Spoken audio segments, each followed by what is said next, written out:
Well, what is happening? So, on today's video, I am going to talk about all things muscle growth 101. So, I'm going to touch on various different topics when it comes to building muscle, and I'm going to weigh out both the benefits of building muscle and actually some of the drawbacks and downsides of building large amounts of muscle for both guys and girls. And it is something that I think people don't often talk about. It isn't all good. There really, like, nothing in life is universally good.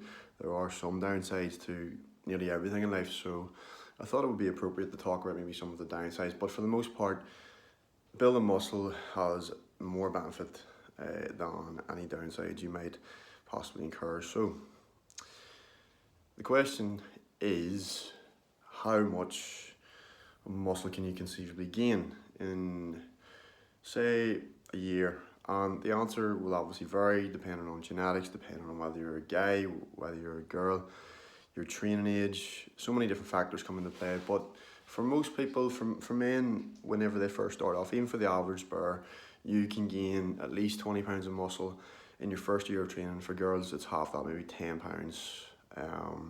Again, that's the average bear. If you maybe have very good genetics, you might gain maybe 25 pounds of muscle, even up to 30 pounds of muscle in your first year of training.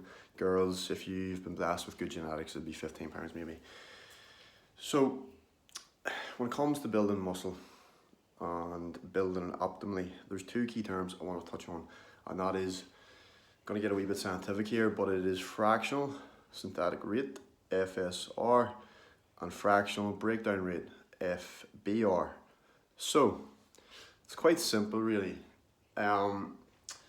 Whenever your fractional synthetic rate is greater than your fractional breakdown rate, your FSR is greater than your FBR, then you will build muscle. Now, it isn't as simple as that, but that is, for the most part, your bread and butter when it comes to building muscle, and that is the minimum you need to build muscle. Now, what can you do to ensure that your FSR is greater than your FBR?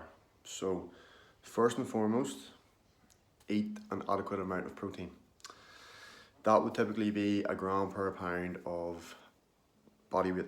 So if you're a 200-pound guy, that's 200 grams per, that's a gram per pound of body weight, so that's 200 grams of protein that you would need. If you're, say, a 120-pound female, that would be 120 grams of protein per day that you would need for optimal muscle growth. Now, listen, it's not the end of the world if you don't hit those targets, but if you are hitting those targets, that really is overshooting, you could say, because there is some studies that suggest you don't even need that much protein to build muscle. But if you're hitting that amount of protein, you're kind of home and about there. That's really all you need. Being in a calorie surplus, 10 to 20% of your maintenance calories, that is also very important for building muscle. Being a hypercaloric diet, eating enough calories as well as enough protein, because if you don't eat enough calories, you're not going to provide your body with the fuel and basically the raw materials it needs to build new lean muscle tissue. Now,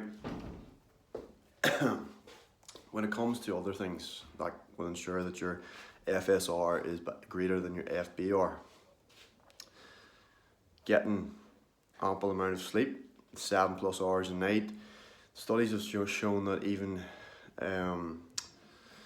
if you actually want to really ensure that you build muscle and really ensure that you maximize your muscle growth, studies actually indicate that the more sleep you get, in other words, if you get 8, 9, even 10 hours sleep, especially if you're an athlete as well. If you're anyone who's an athlete here watching this, plays a sport, football, boxer, MMA fighter, and does a lot of training on top of their strength and conditioning, their skill-based training obviously, then you probably will need more sleep in order to build muscle.